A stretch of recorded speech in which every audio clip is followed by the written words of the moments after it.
साहसिक निर्णय लिया गया है। भोपाल में एक ऑटो ड्राइवर गणेश जी का निधन हो गया था। उनके परिवार ने निर्णय लिया कि गणेश जी की किडनियां, दिल, कार्निया, ये सब उन्होंने अंगदान किया। ये बड़ा भावनात्मक निर्णय है, संवेदनशील निर्णय है और ऐसे निर्णय को लेने के लिए परिवार को हिम्मत की आवश्यकता भी पड़ती है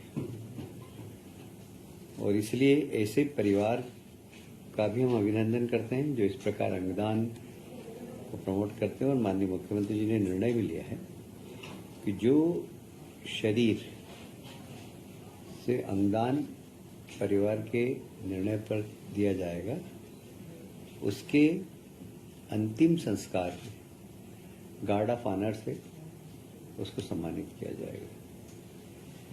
अंगदान एक बहुत बड़ा दान है ये और इसको प्रमोट भी करना चाहिए। हमें लोगों के बीच में जाकर इसकी चर्चा भी करना चाहिए और इसीलिए राज्य सरकार ने निर्णय लिया कि जो भी परिवार अपने मृतक परिजन के शरीर का अंगदान करेगा, अंगों को दान करेगा,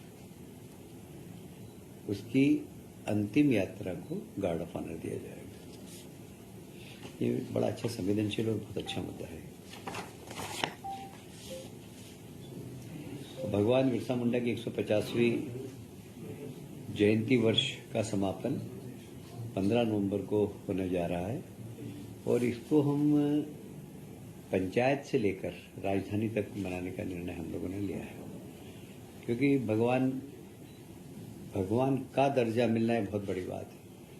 और बिरसा मुंडा ने अपने जीवन के अंदर जिस तरीके से उनका जीवन जिया, शेर की तरह आदिवासी समाज में और अंग्रेजों से जो संघर्ष किया है वो काबिले तारीफ है। दुर्भाग्य से इतिहास के पन्नों में जो सम्मान बिरसा मुंडा को मिलना चाहिए था वो नहीं मिला और इसीलिए हमारी सरकार ने, माननीय प्रधानमंत्री जी ने, माननीय मुख्यमंत्री जी ने अब इसको शिक्षण संस्थाओं में भी इसकी गतिविधियां चलेगी और साथ ही इसको कहीं न कहीं बच्चों के कोर्स में भी लागू किया जाए, ऐसा हम विचार कर रहे हैं।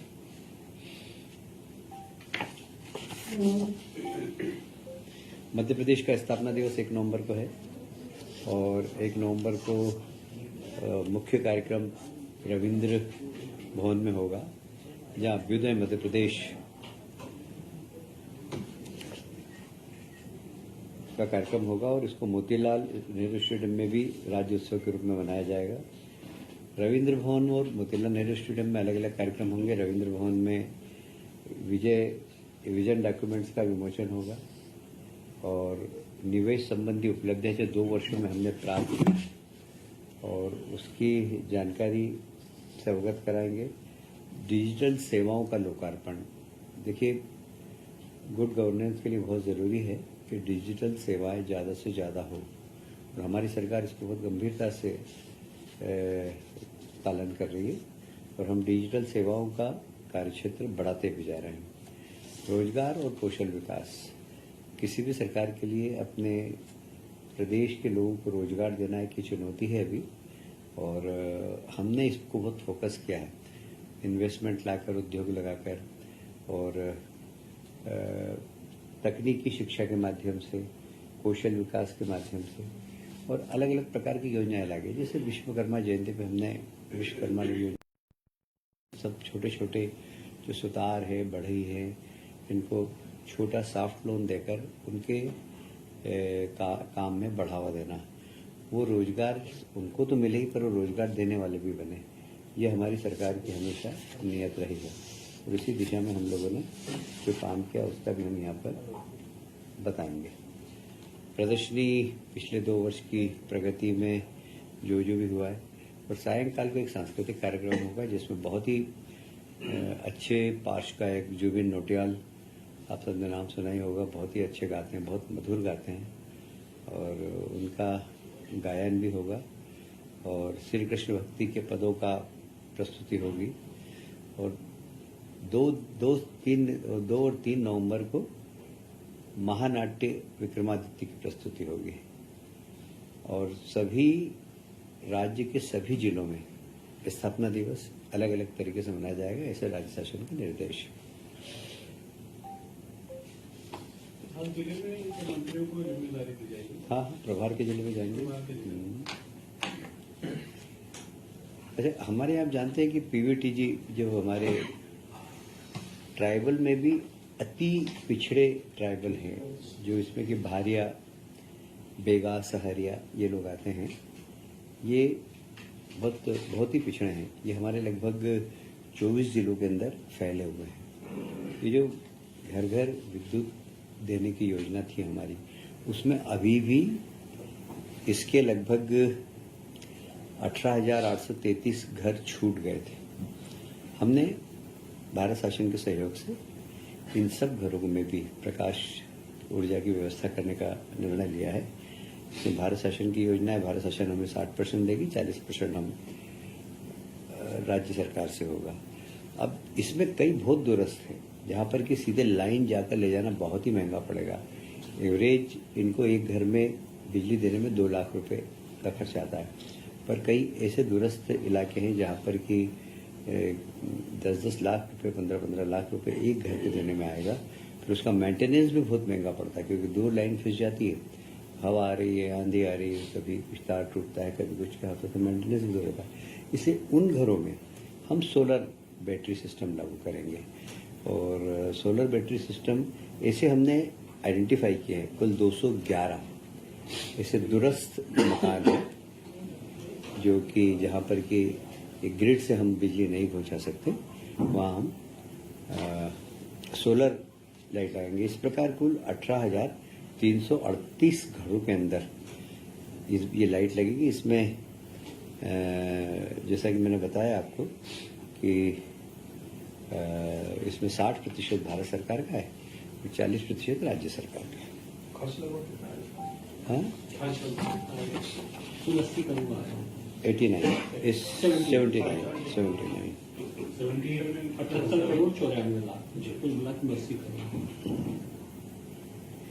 उच्च न्यायालय मध्य प्रदेश जबलपुर ने बसवाहा जिला छतरपुर में व्यवहार न्यायाधीश स्तर के न्यायालय का अमले सहित प्रस्ताव अनुमोदित किया है। इसके पदों की स्वीकृति देना थी, वो आज हमने नवीन पद की स्वीकृति दी है। इसके ऊपर लगभग 52 लाख रुपए आएगा। ये एक बहुत बड़ा काम है उस क्षेत्र के लिए, क्योंकि छतरपुर और इस इलाके के दूरस्थ क्षेत्रों में लोगों को न्याय में प्राप्त करने में काफ़ी देर होती थी, और इस प्रकार यहाँ पर न्यायालय खुलने से वहाँ के गरीब लोगों को काफ़ी फायदा मिलेगा। आज एक और बहुत महत्वपूर्ण निर्णय लिया है। आपने देखा होगा कि 132 केवी की जो लाइन जाती है वो खेतों के ऊपर से जाती है, और खेतों में आपने देखा होगा कि हम बहुत ज़्यादा किसान का उसको बहुत नुकसान होता था। उसके खेत पर टावर लग जाता था, टावर लगने के बाद उसको बहुत राशि भी बहुत कम मिलती थी, फिर लाइन की राशि भी बहुत कम मिलती थी जो उसके खेत में से जा रही थी। वो सब हमने अब बढ़ाई है। लगभग 132 केवी की जो टावर लगेगा, पहले हम लोग कोई उसको कवरेज कहाँ है, पहले हम देते थे शायद 30%, अपन देते थे 85%। 85%। पहले हम 85% देते थे कलेक्टर गाइडलाइन, अब हम उसको बढ़ाकर 200% दे रहे हैं। और उसके अलावा भी जैसे टावर, ये समझ लीजिए टावर लग रहा है, टावर के आसपास भी हम 1-1 मीटर की जमीन का मुआवजा उसको देंगे। ये जमीन किसान के नाम पे ही रहेगी, वो वहाँ पर उसका अधिकार उस जमीन पर रहेगा। ऐसे ही जब लाइन जाएगी, लाइन का भी हम क्षतिपूर्ति उस वक्त हम देते थे 15%, अब हमने उसको लगभग 30% कर दी है। और उसमें भी हमने लाइन जैसे यहाँ से जा रही है तो इसके दोनों साइड उसका एरिया और बढ़ाएंगे, जिससे किसान को लाभ मिले, और ये लगभग 30% देंगे हम उसको कलेक्टर गाइडलाइन का। तो इस प्रकार किसानों को काफ़ी बड़ी राहत देने का हमने काम किया है। इसमें कॉरिडोर में 132 केवी, 220 केवी और 400 केवी की लाइन जो होती है, उसमें हमने तय किया कि जो 132 में 28 मीटर देंगे उसको लाइन का, 220 में 35 मीटर देंगे, और 400 केवी में 52 मीटर का उसको मुआवजा मिलेगा। फिर मैं उसको दोहरा रहा हूँ कि वो किसान के नाम ही रहेगी और किसान उस पर खेती कर सकेगा, पर मुआवजा उसको मिल जाएगा, वन टाइम मुआवजा है। ये भी एक अच्छा निर्णय हुआ है, जो सेवानिवृत्त होने के बाद कई बार